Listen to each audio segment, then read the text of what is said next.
আল্লাহ, রাসূল, আউলিয়াদের মত, হুসাইনিয়া তরিকার চলার পথ। হুসাইনিয়া তরিকার পক্ষ থেকে কিছু অনুদানের ব্যবস্থা করা হয়েছে।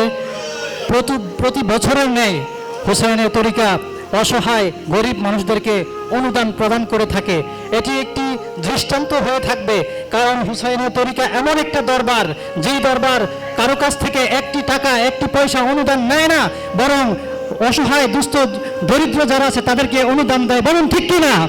আল্লাহ তাআলা এই হুসাইনিয়া তরিকাকে কবুল আর মঞ্জুর করুন, আমিন। তো আমি এখনই নাম ঘোষণা করব, যাদের নাম ঘোষণা করব তারা হুজুরের কাছ থেকে এসে অনুদান নিয়ে যাবেন। প্রথমেই আসবেন পারভিন, এর কাছ থেকে অনুদান গ্রহণ করছেন পারভিন বেগম। এরপরে আসবেন মুসাম্মদ জেসমিন বেগম, জেসমিন বেগম প্রধান বক্তার কাছ থেকে অনুদান গ্রহণ করছেন। এরপরে আসবেন মুক্তা আক্তার।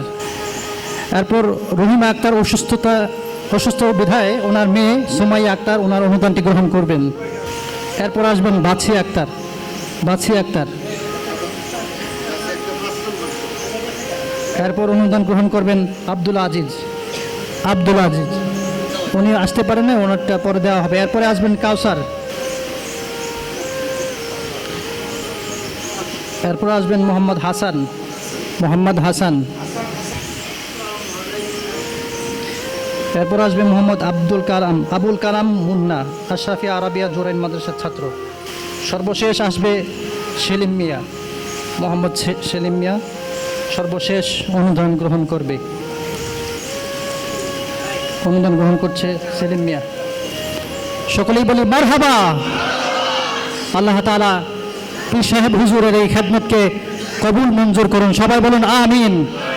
উনি যেন মৃত্যুর আগ পর্যন্ত অসহায় গরিবদের খেদমতে কাজ করে যেতে পারেন। আল্লাহ তাআলা হুজুরকে নেক হায়াত দান করুন, সবাই বলুন আমিন।